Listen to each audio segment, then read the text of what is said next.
Abra sua Bíblia em Romanos capítulo 12.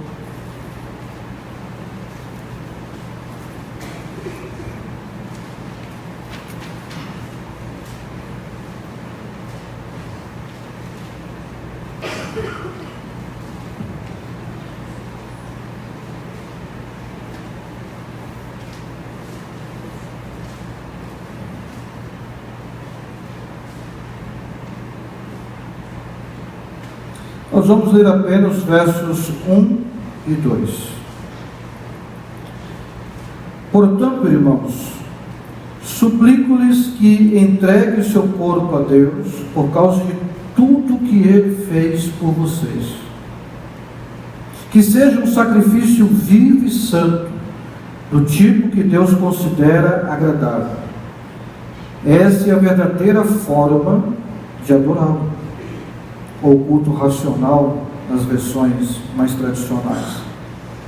Não imitem o comportamento e os costumes deste mundo, mas deixem que Deus os transforme por meio de uma mudança em seu modo de pensar, a fim de que experimentem a boa, agradável e perfeita vontade de Deus para vocês. Feche seus olhos, vamos orar.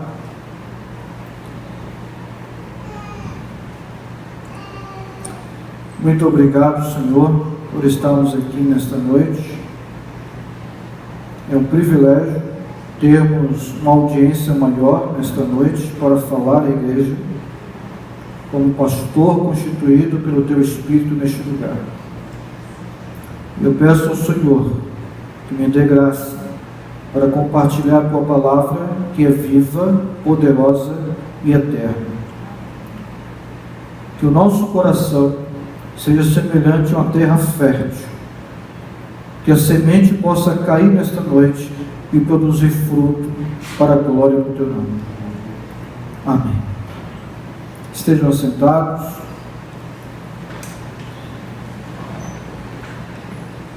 A confissão de fé de Westminster, preparada por ingleses há mais ou menos quase 400 anos atrás, tem uma seguinte pergunta, talvez até a primeira pergunta: qual é o propósito do homem? Por que nós existimos como seres humanos? E a resposta é simples, objetiva e profunda. Existimos para dar glória a Deus e ter prazer nele. Você pode repetir comigo? Agora, coloque assim: eu existo para a glória de Deus e para ter prazer nele. Esse é o primeiro propósito da vida. Você foi criado por Deus e para Deus. Compreender esse conceito faz com que a sua vida tenha sentido. É por isso que a vida de muitos cristãos, nominalmente cristãos, ainda não tem sentido. Porque eles não compreenderam e não guardaram em seus corações de que eles existem para a glória de Deus. Foram criados por Ele e existem para Ele. Muitos nominalmente cristãos tornaram-se cristãos, mas não vivem para Cristo, continuam vivendo para si mesmos. É por isso que a vida deles não tem sentido. A vida dele não é diferente daquele que não se considera cristão. Ele apenas agregou uma religião evangélica à vida dele.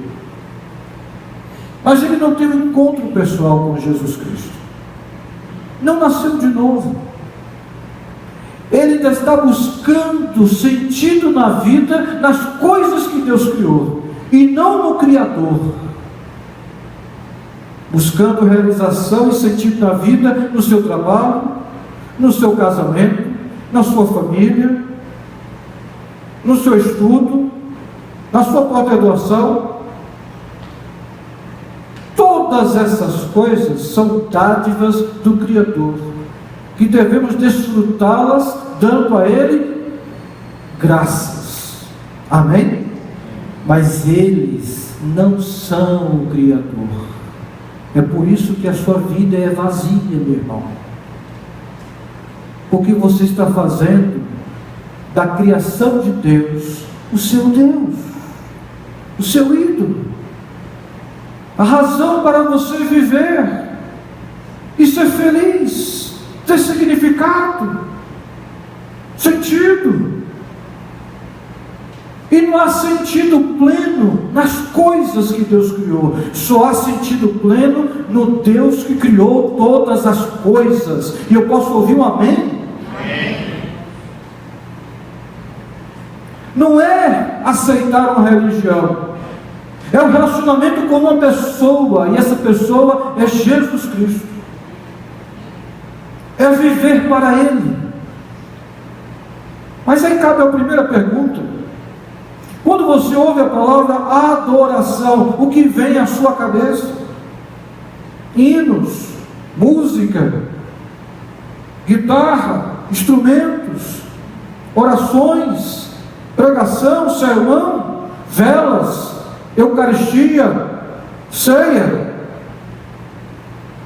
É isso que vem à sua mente? Certa vez Jesus foi perguntado: qual é a coisa mais importante da vida?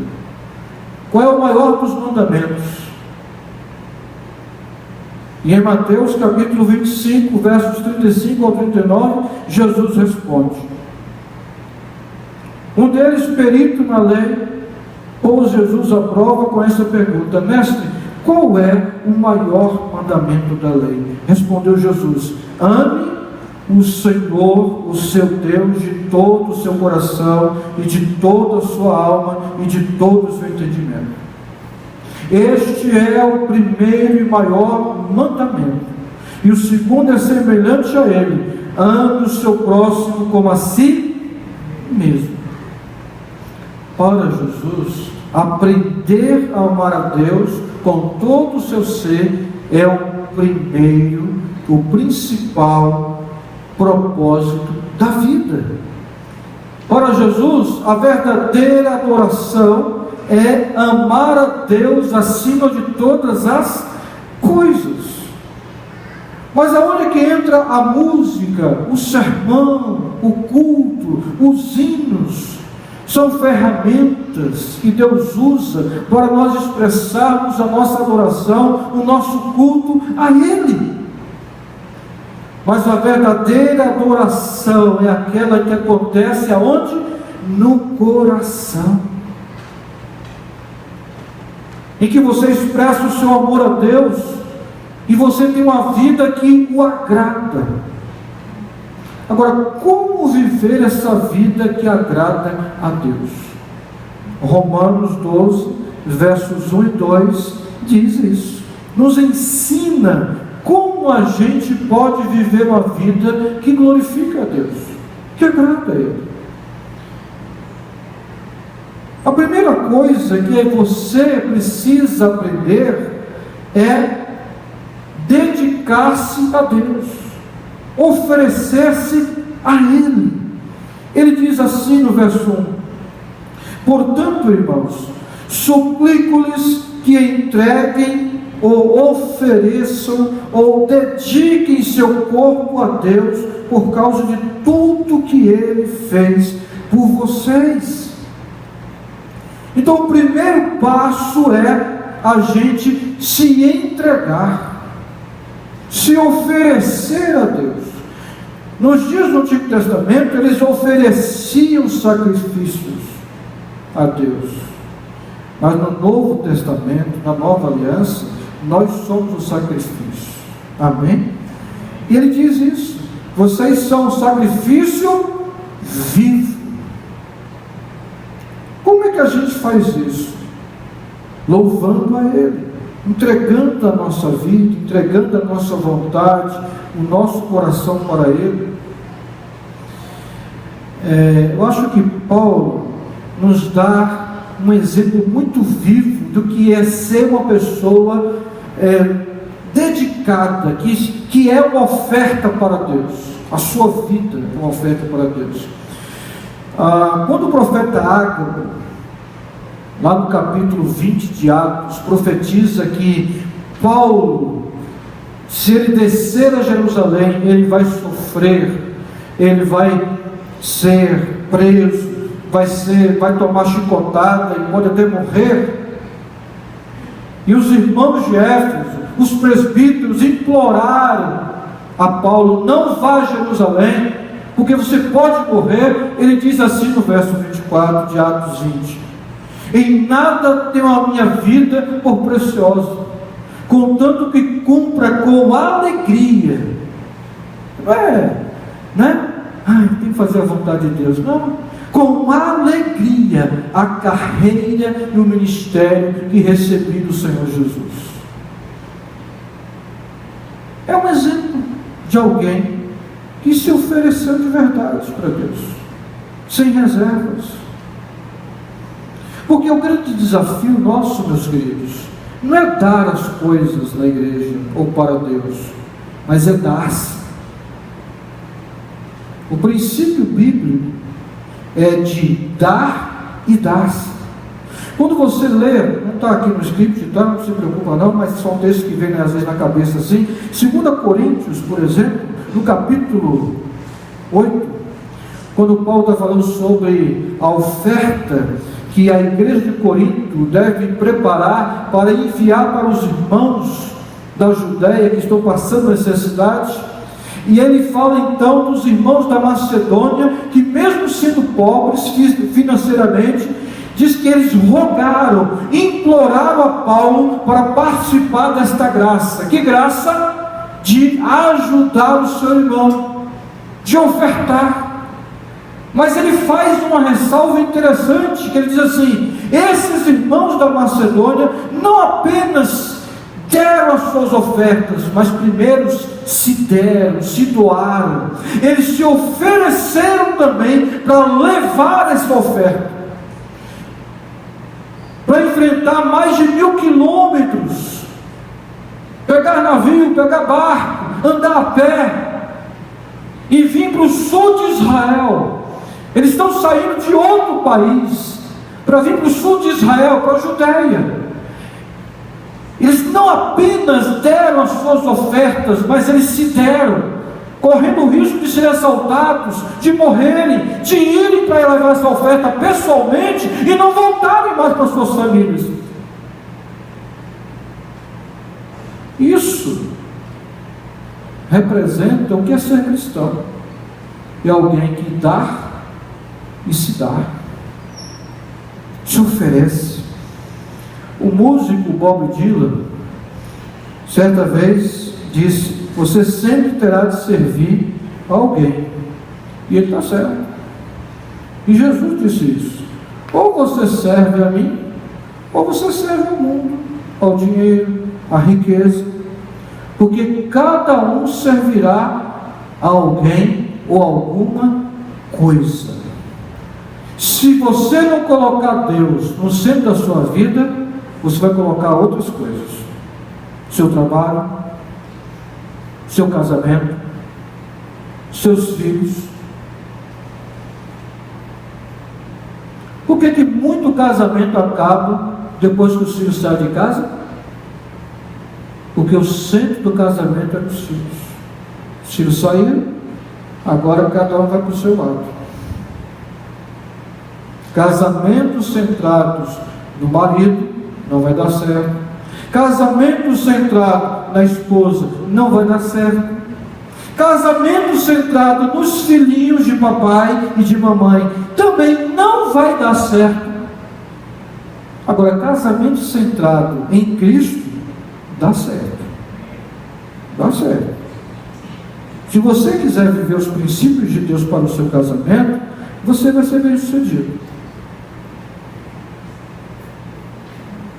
Agora, se você acha mais importante os conselhos da Supernanny do que os conselhos da Bíblia, é um problema seu.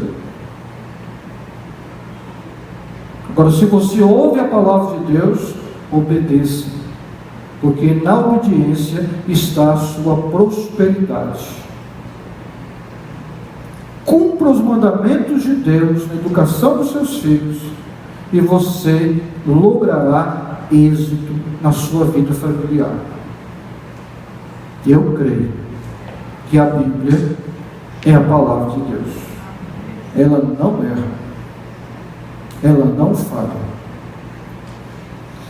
A segunda coisa importante é aprender o princípio da separação. O apóstolo diz assim, no verso de número 2: não imitem o comportamento e os costumes deste mundo, mas deixe que Deus os transforme por meio de uma mudança em seu modo de pensar, a fim de que experimente a boa, agradável e perfeita vontade de Deus para vocês.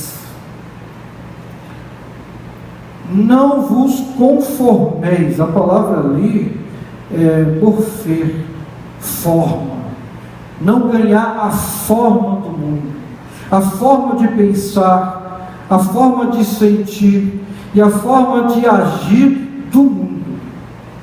O mundo tem uma forma de educar os seus filhos, de lidar com os negócios, com o trabalho, com o casamento, com a família, com o próximo, com o dinheiro. O mundo tem a sua forma. Agora eu sou crente. Qual é a forma bíblica para lidar com todas essas coisas? Ou não há? As conheço? Sim, não, talvez. Estou disposto a pagar o preço para viver? Sim, não, talvez.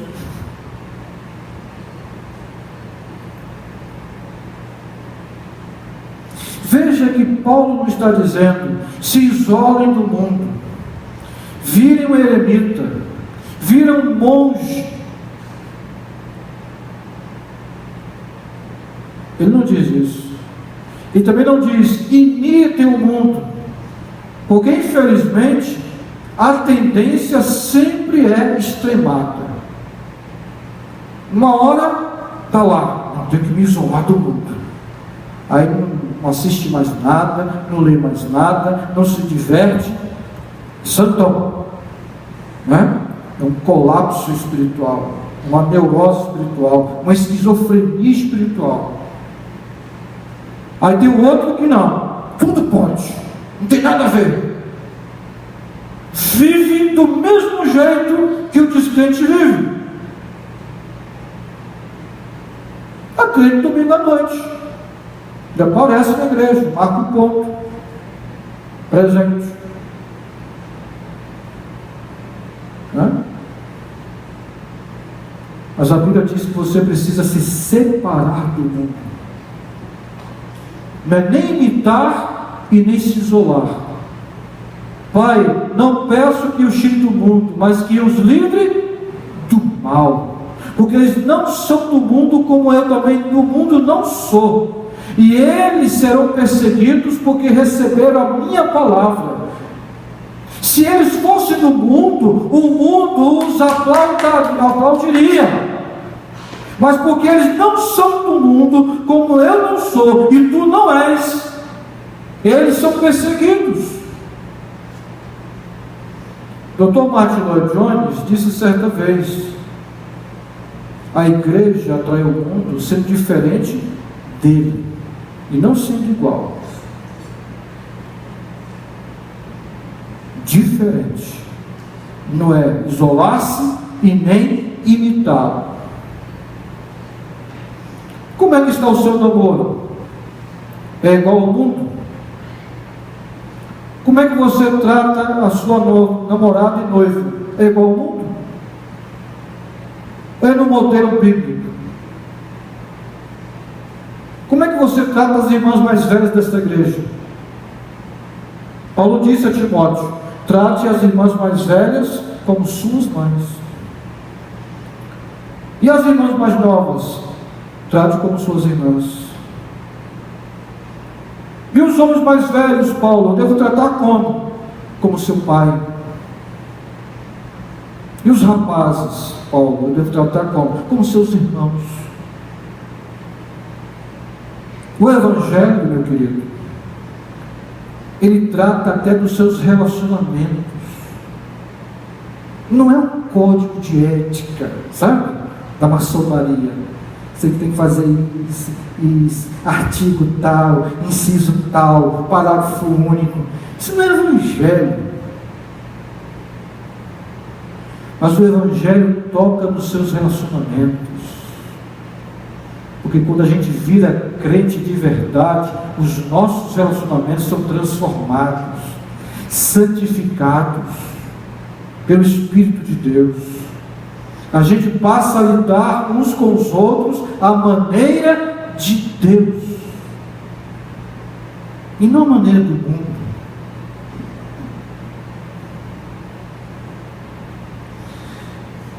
Certa vez alguém colocou uma tira de jornal as seguintes palavras: consigo resistir a qualquer pressão, exceto aquela que quer me levar a ser igual a todo mundo.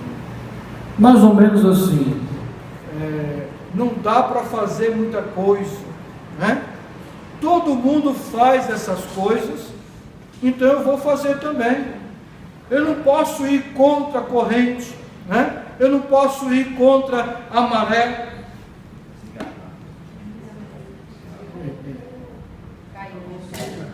Eu vou continuar pregando.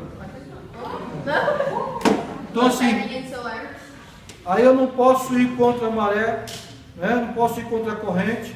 E aí você vai cedendo, você vai fazendo concessões, né, a si mesmo, ao pecado, porque você diz, não, porque você diz que você não consegue fazer mudança, fazer a transformação. Então, como é possível a gente viver neste mundo sem ser infectado, contaminado por ele? A resposta, querido, não é o isolamento e também não é a imitação, mas a resposta é a separação. É mais ou menos quando você chega num restaurante e pede um peixe. Você vai comer um peixe de água salgada. Pouca gente faz isso aqui em Cuiabá, né? Geralmente o peixe é de água doce. Mas se você chegar num restaurante que serve peixe salgado, peixe do mar, interessante o que vai acontecer.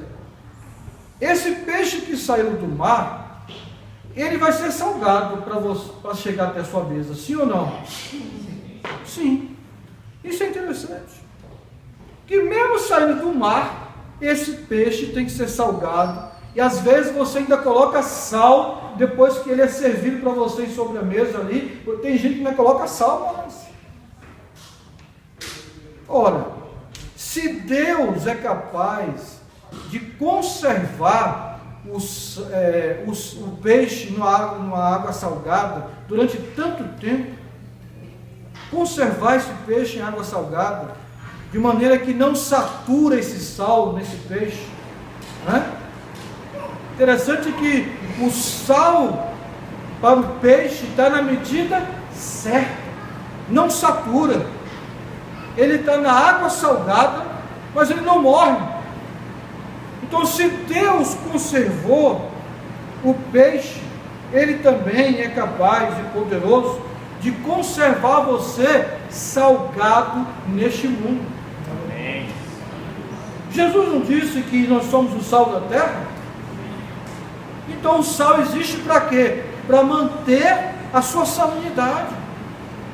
O cristão precisa manter o seu sal cristão, o seu sal espiritual. E como que isso acontece? De duas formas, meu irmão.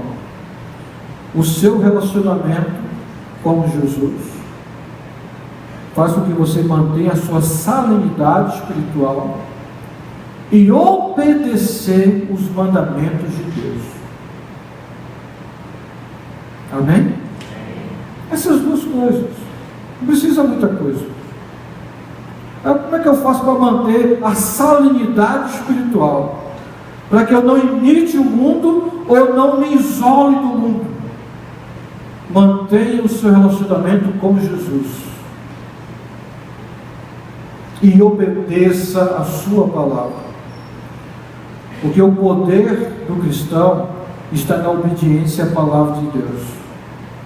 É isso que torna ele diferente dos demais. Outra coisa importante que Paulo fala aqui é viver o princípio da transformação. Ele diz: transformai-vos. A palavra aqui é metanoia, metamorfose.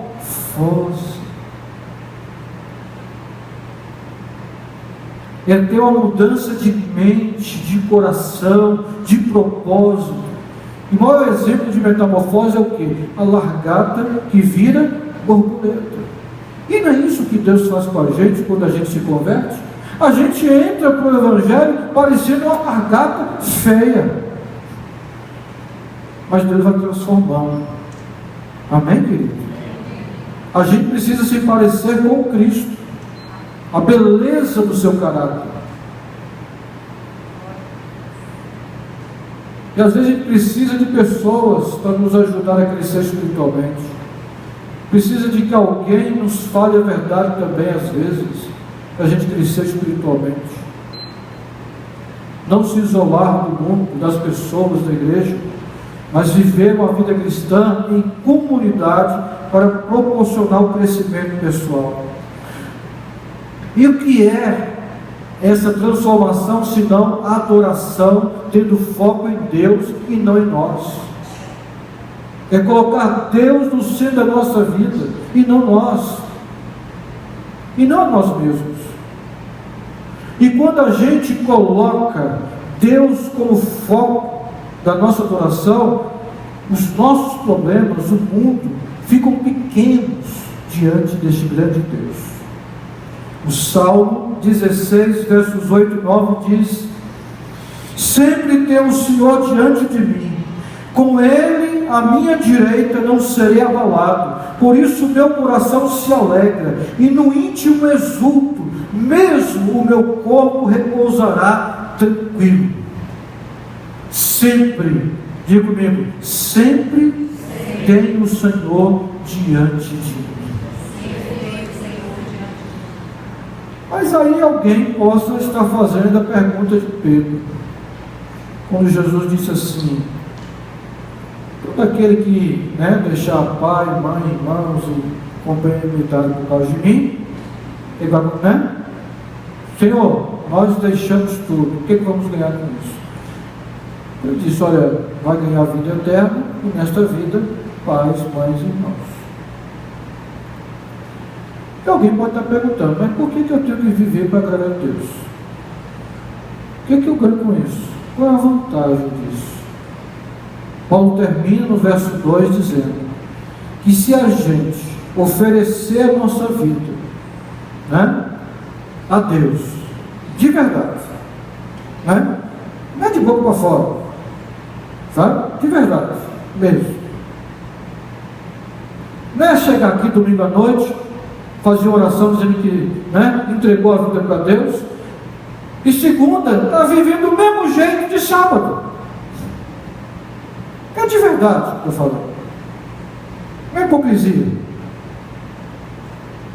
É oferecer a Deus. O que mais? Separar-se do mundo. O que mais? Ter a sua mente, sua vida transformada, ou seja, crescer espiritualmente. O que vai acontecer? Finalzinho do verso 2 diz o quê? Volta lá, Romanos 12, 2. Para que experimenteis qual seja a boa, agradável e perfeita vontade de Deus. Diga assim: viver uma vida que glorifica a Deus, que agrada a Deus, é boa, é agradável e é perfeito. Você sabia que a palavra boa aqui significa vida de alta qualidade, de alto nível? Isso me faz lembrar de João 14. Eu vim para que tenham vida e vida em abundância. O plano de Deus é bom para a sua vida, meu irmão. Não pense que Deus está conspirando contra você, Ele quer o melhor para você. Agora obedeça. Jeremias 29, verso 11 diz: porque sou eu que conheço os planos que tenho para vocês, planos de fazê-los prosperar e não de lhes causar dano, planos de dar-lhes esperança e um futuro. Então, uma vida de adoração é uma vida estimulante, cheia de energia. Tem gente que está buscando uma vida estimulante em outras coisas, mas a vida com Deus é estimulante. Eu recomendo para você. Vale a pena. Você já experimentou isso? Amém. Se não experimentou, eu recomendo. É altíssima a recomendação para você viver uma vida que agrada a Deus. E você vai me agradecer depois. Pastor, muito obrigado. Porque eu passei 10 anos na igreja vivendo para mim. E eu ouvi uma pregação dia 1º de setembro de 2019. O Senhor me confrontou a viver uma vida para Deus e não para mim. E a partir daquele dia eu tomei vergonha na minha cara, eu assumi posição e agora passei a viver mesmo para Deus. São passados 2 anos, pastor, a minha vida não é mais a mesma. Você vai contar essa história para mim daqui a 2 anos? Amém?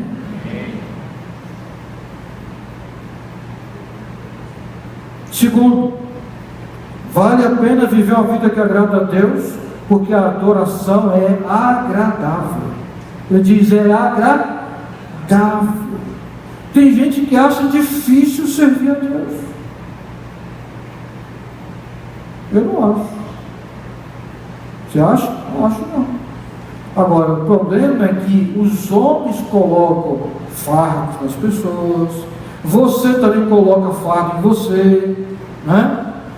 Talvez você não tenha descoberto ainda o Evangelho, o tesouro de Cristo. Então a vida cristã às vezes parece uma coisa chata, cansativa. Mas quando você se entrega de verdade, você descansa, porque você confia em quem está dirigindo o ônibus, você confia em quem está pilotando o avião, não é verdade? Por que você entra no avião, fecha até os olhos quando está tendo lá as instruções, né? Você confia no avião, você confia no piloto, você confia na companhia, você até ronca no avião. Por quê? Você confia, meu filho. Quando a gente se entrega de verdade para Jesus, a gente passa a confiar nele. A gente não desconfia dele. Inclusive quando as coisas estão em dificuldade, a gente não abandona ele, porque a gente sabe que ele quer o melhor para nós. E terceiro, porque a adoração é perfeita. Não significa que perfeito seja sem pecado. Perfeito significa completo, pleno, uma vida que não falta nada. Então o plano de Deus para a sua vida é feito sob medida. É mais ou menos quando você vai a uma costureira e ela faz um vestido para você sob medida. Quando você vai ao alfaiate e pede para ele fazer um terno, e ele faz um terno sob medida. Então a vontade de Deus para a sua vida é perfeita, é sob medida. Não reclame, agradeça. E eu queria fechar com algumas perguntas nesta noite.